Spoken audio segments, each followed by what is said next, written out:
वर्णिवेशरमणीय दर्शनं मन्दहासरुचिराननाम्बुजं पूजितं सुरनरोत्तमैर्मुदा धर्मनन्दनमहं विचिन्तये।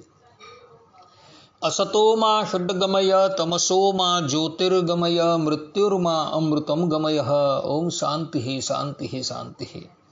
अस्मद्गुरु समारंभां नाथ यामून मध्यमां लक्ष्मी वल्लभ पर्यंतां वंदे गुरु परंपरा। આજની જ્ઞાન સભાની અંદર પધારનારા બધા જ ભગવદ્ ભક્તોને વેદાંતાચાર્ય પુરાણ ઇતિહાસાચાર્ય અને ફિલોસોફી શાસ્ત્રી રાકેશભાઈના હિતપૂર્વક જય સ્વામિનારાયણ। ભક્તો, આજની આ જ્ઞાન સભાની અંદર આપણે બધા અજાણતાથી પણ ભગવાનના નામનો ઉચ્ચારણ કર્યાનો મહિમા શ્રવણ કરશું। તો બધા જ શ્રોતાગણો આ પ્રવચન એકાગ્ર મને કરીને શ્રવણ કરે। શ્રીમદ ભાગવતના 6ઠા સ્કંદના બીજા અધ્યાયના 14 અને 15મા શ્લોકની અંદર સુખદેવજી મહારાજ કહે છે કે સાંકેત્યમ પારિહાસ્યમ વા સ્તોભમ હેલનમેવ વા વૈકુંઠ નામ ગ્રહણમ અશેષાગ હરમ વિદો પતિતઃ સ્ખલિનો ભગ્નઃ ચંદ્રષ્ટસ્તપ્ત आहतः હરિરિત્યવસેનાહ પુમાન્નાર્હતિ યાતનામ। અર્થાત કે મોટા મોટા મહાત્મા પુરુષો એ વાત જાણે છે કે સંકેત અર્થાત કે અન્ય કોઈ અભિપ્રાય ખાતર, ઉપહાસ ખાતર, રાગ આલાપવા ખાતર કે કોઈની અવગણના કરવા ખાતર પણ જો કોઈ મનુષ્ય ભગવાનના નામોનો ઉચ્ચારણ કરે છે તો તેના બધા પાપો નષ્ટ થઈ જાય છે। જે મનુષ્ય પડતી વખતે, પગ લપસતી વખતે, શરીર ભંગ થતી વખતે, સાપ ડસતી વખતે, આગમાં બળતી વખતે તથા ઘાયલ થતી વખતે પણ વિવસ્થાને લીધે હરી હરી કહી ભગવાનના નામનું ઉચ્ચારણ કરે છે તે યમ યાતનાને પાત્ર રહેતું નથી। આ જ પ્રમાણે પુરાણોની અંદર ભગવાન વેદવ્યાસજી કહે છે કે હરિર હરતિ પાપાની દુષ્ટ ચિત્તૈરપી સ્મૃતઃ અનિચ્છયાપી સંસ્પૃષ્ટો દહંત્યેવ હિ પાવકઃ। અર્થાત કે દુષ્ટ ચિત્તવાળો મનુષ્ય સ્મરણ કરે તો પણ ભગવાન શ્રી હરિ તેના પાપો હરી લે છે। જેમ કે અજાણતામાં કે અનિચ્છાપૂર્વક સ્પર્શ કરવામાં આવે તો પણ અગ્નિ તો બાળે જ છે। ભગવાન શ્રીમદ નારાયણ પોતાના સ્વમુખે કહે છે કે આશ્ચર્ય વા ભયે શોકે ક્ષતે વા મમ નામયઃ વ્યાજેન વા સ્મરેદ યસ્તુ સ યાતિ પરમામ ગતિમ।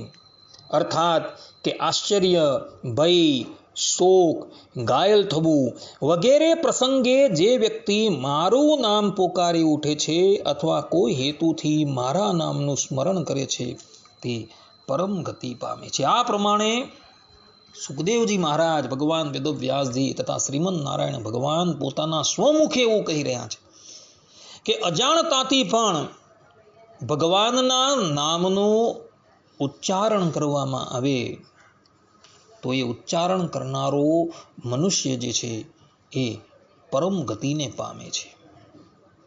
આ સંબંધની અંદર પદ્મપુરાણ પાતાલખંડ અધ્યાય 18 અને 19માં આવતું એક દ્રષ્ટાંત જે છે એ અવલોકન કરવા યોગ્ય છે। ત્યાં જે કથા આવે છે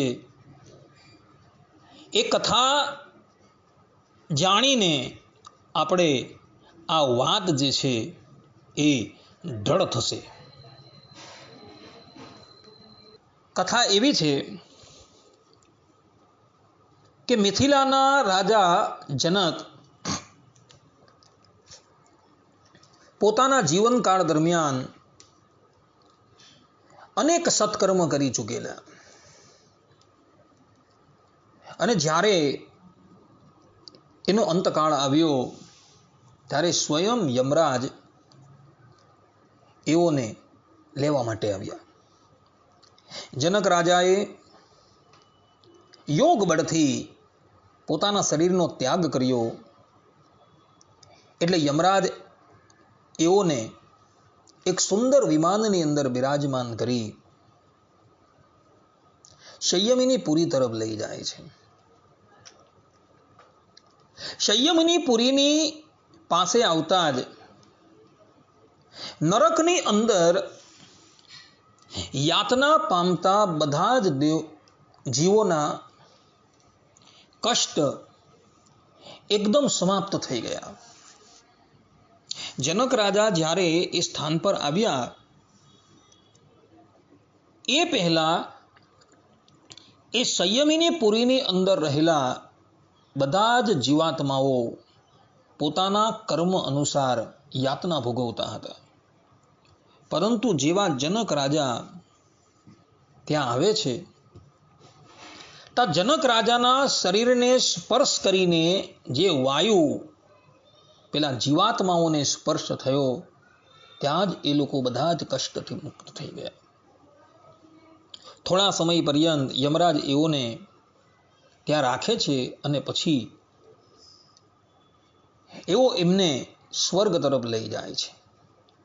જેવા જનક રાજા સ્વર્ગ તરફ જવા માટે તૈયાર થયા એટલે નરકની અંદર રહેલા બધા જ જીવાત્માઓ જનક રાજાને કહે છે કે હે રાજન, તમે અહીંથી જશો નહીં, કારણ કે તમારા દેહને સ્પર્શ કરીને આવતો વાયુ અમને સ્પર્શ થાય છે, જેથી કરીને અમને અતિશય શાંતિ થાય છે. અમારા બધા જ કષ્ટો નિવૃત્ત થઈ ગયા છે. આ પ્રમાણે જ્યારે પેલા જીવાત્માઓએ કહ્યું એટલે જનક રાજા ત્યાં જ રોકાઈ ગયા.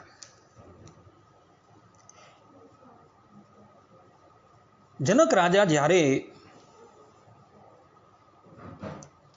ત્યાં રોકાઈ ગયા એટલે યમરાજે કહ્યું કે રાજન, આ સ્થાન તમારે યોગ્ય નથી, અહીં તો બધા પાપી આવે છે, માટે આપ અહીંથી ચાલો. ત્યારે જનક રાજા બોલ્યા કે દેવ, મારા રહેવાથી અહીં રહેલા પાપી જીવાત્માઓને સુખ પહોંચતું હોય તો હું અહીં જ કાયમ માટે રહેવા તૈયાર છું. આ પ્રમાણે જ્યારે જનક રાજાએ કહ્યું ત્યારે યમરાજે જનક રાજાને બધા પાપીઓ બતાવ્યા અને કહ્યું કે રાજન, આ પાપીઓ તમને દેખાય છે, એમાંથી કેટલાક પાપીઓએ તો પોતાની પર વિશ્વાસ રાખનારા મિત્રની સ્ત્રીની સાથે વ્યભિચાર કરેલો હતો અને એને લઈને અમો એને લોહશંકુ નામના નરકની અંદર પકાવીએ છીએ. ત્યાં 10,000 વર્ષ પર્યંત એને એ નરકની અંદર રાખવામાં આવશે. ત્યારબાદ એ ધરાતલ પર શુકરની યોનિની અંદર જશે અને પછી મનુષ્ય યોનિની પ્રાપ્ત કરી એ નપુંસક થશે. તથા કેટલાક એવા પણ જીવાત્માઓ છે કે જેઓએ અન્યનું ધન ચોરી કરેલું હતું અને એને લઈને અમે એના બંને હાથ કાપી નાખેલા છે અને એને પુયશોણિત નામના નરકની અંદર નાખેલો છે. આ ઉપરાંત બીજા કેટલાય એવા જીવાત્માઓ છે, એઓને એના કર્મ અનુસાર અમે વિભિન્ન નરકની અંદર નાખેલા છે. જો તમે એનો ઉદ્ધાર કરવા માંગતા હોવ તો તમે કંઈક સત્કર્મ એઓને અર્પણ કરો. આ પ્રમાણે જ્યારે યમરાજે કહ્યું ત્યારે રાજર્ષિ જનક બોલ્યા કે દેવ, હું એઓને કયું સત્કર્મ અર્પણ કરું? ત્યારે યમરાજ બોલ્યા કે રાજન, એક દિવસ પ્રાતઃકાલે તમે શુદ્ધ મનથી મર્યાદા પુરુષોત્તમનું અર્થાત કે મર્યાદા પુરુષોત્તમ ભગવાન શ્રી રામનું ધ્યાન કરેલું હતું અને તે સમયે અકસ્માત તમારા મુખમાંથી રામ નામનું ઉચ્ચારણ થયું હતું. બસ આટલું જ પુણ્ય તમે આ નારકી જીવાત્માઓને અર્પણ કરો, જેથી કરીને એઓ બધા નરકની યોનિમાંથી મુક્ત થઈ જશે. આ પ્રમાણે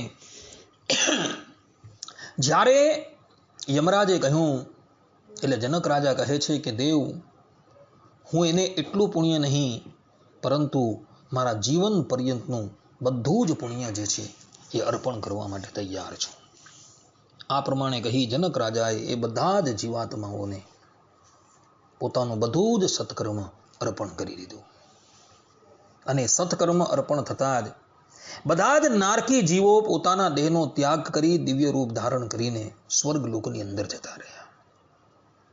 આ પ્રમાણે કેવલ એક વખત રામ નામનું અજાણતાથી ઉચ્ચારણ કરતા જનક રાજાને જે ફલની પ્રાપ્તિ થઈ એ ફલ એણે પેલા નારકી જીવાત્માઓને આપી દીધું, તો એ બધા જ જીવાત્માનો ઉદ્ધાર થઈ ગયો. આ પ્રમાણે ભક્તો ભગવાન શ્રીમદ નારાયણનું નામ કેટલું પવિત્ર છે એ આપણે આ દ્રષ્ટાંત પરથી સમજાઈ જાય છે. માટે બધા જ ભક્તોએ પરમ પ્રેમપૂર્વક ભગવાનના નામનો ઉચ્ચારણ કરવું જોઈએ, જેથી કરીને એ આલોક અને પરલોકની અંદર સુખી થાય.